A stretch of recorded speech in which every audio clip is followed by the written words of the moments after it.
नमस्कार दोस्तों, स्वागत है आपका प्रगति एमपी बेसिक यूट्यूब चैनल पर। लास्ट क्लास में हमने 42 क्वेश्चन डिस्कस कर लिए थे। चलते हैं आज के पहले क्वेश्चन पर। पहला क्वेश्चन है आज का, विश्व का पहला डार्ट मिशन संबंधित है। ठीक है, तो विश्व का ये पहला है और डार्ट मिशन क्षुद्र ग्रह से, शुक्र, बृहस्पति ग्रह से, शनि ग्रह से। तो डार्ट मिशन क्षुद्र ग्रह से है। चलिए इसकी व्याख्या देख लेते हैं और ये भी जान लेते हैं कि डार्ट मिशन किसने चलाया है। तो विश्व का पहला डार्ट मिशन नासा का मिशन है और डार्ट का फुल फॉर्म है डबल एस्ट्रॉइड रीडायरेक्शन टेस्ट। क्या उद्देश्य है डार्ट मिशन का? क्षुद्र ग्रह विक्षेपण प्रौद्योगिकी का परीक्षण करना। क्या किया जाएगा इसमें क्षुद्र ग्रह से एक अंतरिक्ष यान की टक्कर कराई जाएगी और क्षुद्र ग्रह की गति व रास्ते में परिवर्तन किया जाएगा। ऐसा क्यों? क्योंकि इसे पृथ्वी से टकराने से रोका जा सके। क्योंकि ये अगर कोई क्षुद्र ग्रह पृथ्वी की तरफ आ रहा है तो डार्ट मिशन यही सहायता करेगा कि उस क्षुद्र ग्रह से एक अंतरिक्ष यान को टकराया जाएगा और उसकी दिशा बदल दी जाएगी, जिससे वो पृथ्वी पर ना आए या पृथ्वी को नुकसान कम पहुंचे। तो हमको ध्यान रखना है कि डार्ट मिशन क्षुद्र ग्रह से संबंधित है और ये नासा का है और विश्व का ऐसा पहला ये मिशन है। चलते हैं आगे, अगला प्रश्न देखते हैं। नासा का लूसी मिशन संबंधित है। अब इसमें यह भी प्रश्न हो सकता था कि लूसी मिशन किस देश का है। ठीक है, तो नासा अमेरिका का है। ठीक है, और किससे संबंधित है? बृहस्पति के ट्रोजन क्षुद्र ग्रहों से, मंगल ग्रह से, शनि ग्रह से, ऊपर में से कोई नहीं। तो इसका सही उत्तर है बृहस्पति के ट्रोजन क्षुद्र ग्रहों से। चलते हैं इसकी व्याख्या देख लेते हैं। इतना ही इसमें जानना है कि लूसी मिशन का संबंध बृहस्पति के ट्रोजन क्षुद्र ग्रहों से है और ये नासा का मिशन है ना।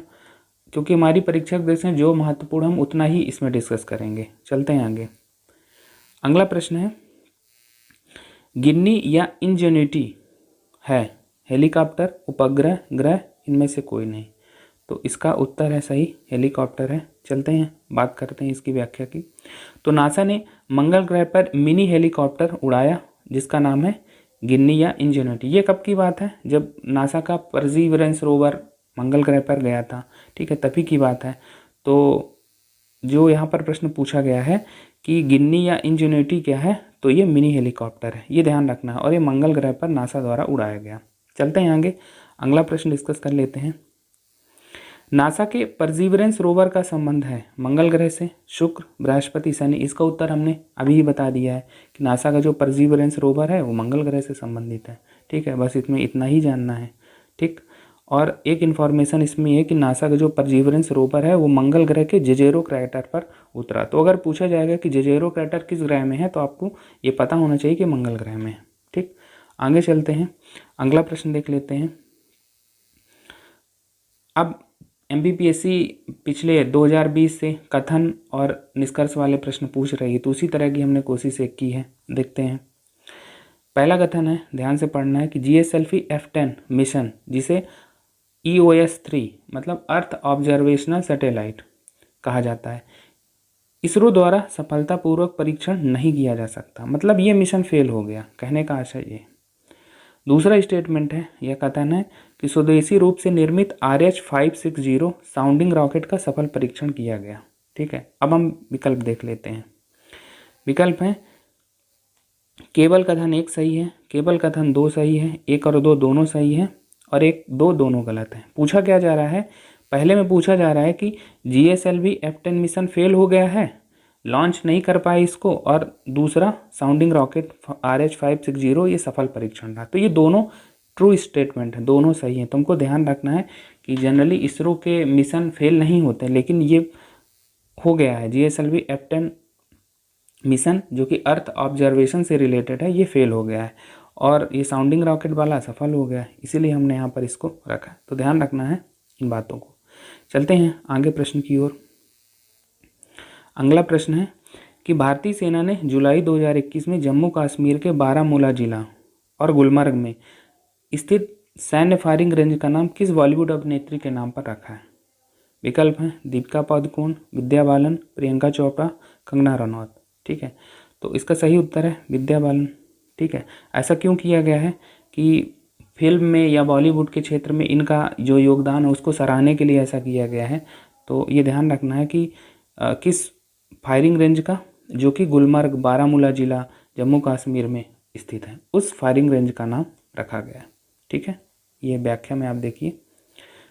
विद्या बालन। आगे चलते हैं, अगला प्रश्न देखते हैं। इंद्रजाल है, आपके विकल्प हैं भारत का पहला स्वदेशी विमान वाहक युद्धपोत, भारत का पहला स्वदेशी मल्टी रोल हेलीकॉप्टर, भारत का पहला स्वदेशी ड्रोन रक्षा डोम, उपर्युक्त में से कोई नहीं। तो इंद्रजाल क्या समझ में आता है? तो इसका सही विकल्प यही है कि पहला स्वदेशी ड्रोन रक्षा डोम है। चलते हैं इसकी व्याख्या देखते हैं क्या है।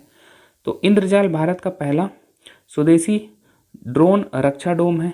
इसे ग्रीन रोबोटिक्स, जो कि हैदराबाद में है, द्वारा विकसित किया गया है।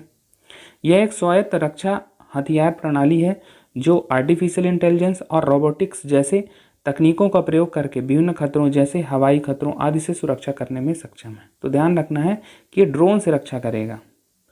और इसको किसने बनाया है? ग्रीन रोबोटिक्स ने बनाया है, जिसका मुख्यालय हैदराबाद में है। ये हमको ध्यान रखना है इंद्रजाल के बारे में कि भारत का पहला स्वदेशी ड्रोन रक्षा डोम है। ठीक है, चलते हैं आगे, अगला प्रश्न देखते हैं। अप्रैल 2021 में जारी सिपरी रिपोर्ट के अनुसार दुनिया में सबसे ज़्यादा सैन्य खर्च करने वाला देश कौन सा है? ठीक है, सबसे ज़्यादा सैन्य खर्च करने वाला आपके विकल्प हैं भारत, अमेरिका, चीन और रूस। ठीक है, और कब की रिपोर्ट है ये? अप्रैल 2021 की, सिपरी की। तो देखते हैं इसकी व्याख्या देख लेते हैं।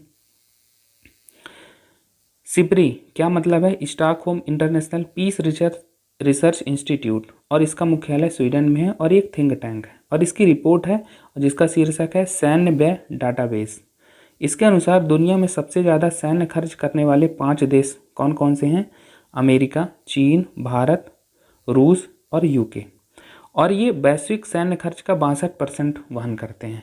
ठीक है, तो अभी जो प्रश्न यहाँ पर हमने पूछा है कि दुनिया में सबसे ज़्यादा सैन्य खर्च करने वाला देश कौन सा है, तो वो है अमेरिका, और भारत का तीसरा स्थान है। ये ध्यान रखना है।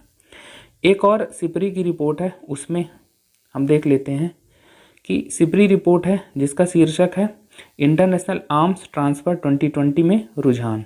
ये रिपोर्ट का नाम है। वर्ष 2016 से 20 के दौरान भारत द्वारा हथियारों व सैन्य उपकरणों के आयात में 33% की गिरावट आई है। ये रिपोर्ट ऐसा बता रही है कि 16 से 20 के दौरान हमने कम हथियार खरीदे हैं, यानी 33% की गिरावट आई है। इसके बावजूद भारत दुनिया का दूसरा सबसे बड़ा हथियार आयातक है। पहला कौन है? सऊदी अरब। तो ध्यान रखना है कि आपको कि अभी भी हम दूसरे सबसे बड़े हथियार आयातक देश हैं। ठीक, ये ध्यान रखना है। पहले नंबर पे सऊदी अरब है। तो यहाँ पर इम्पॉर्टेंट इन्फॉर्मेशन है, इसको आप मेंस में भी यूज कर सकते हैं। नोट डाउन आप इसको अलग से कर लेना कहीं। ये रिपोर्ट सिपरी वगैरह जो इंस्टीट्यूशन है, इनकी रिपोर्ट इंपॉर्टेंट हो जाती है। चलते हैं आगे, अगला प्रश्न देखते हैं। अगला प्रश्न है, हाल ही में जनवरी 2021 की बात है, एकीकृत हथियार प्रणाली डिजाइन केंद्र IWSDC कहाँ खोला गया है? हैदराबाद, चेन्नई, बेंगलुरु, दिल्ली। देख लेते हैं इसकी व्याख्या क्या है। तो DRDO ने हैदराबाद में doctor APJ Abdul Kalam missile complex में एकीकृत हथियार प्रणाली डिजाइन केंद्र खोला है। तो क्या इसका उत्तर हो गया? कहाँ खोला है? हैदराबाद में।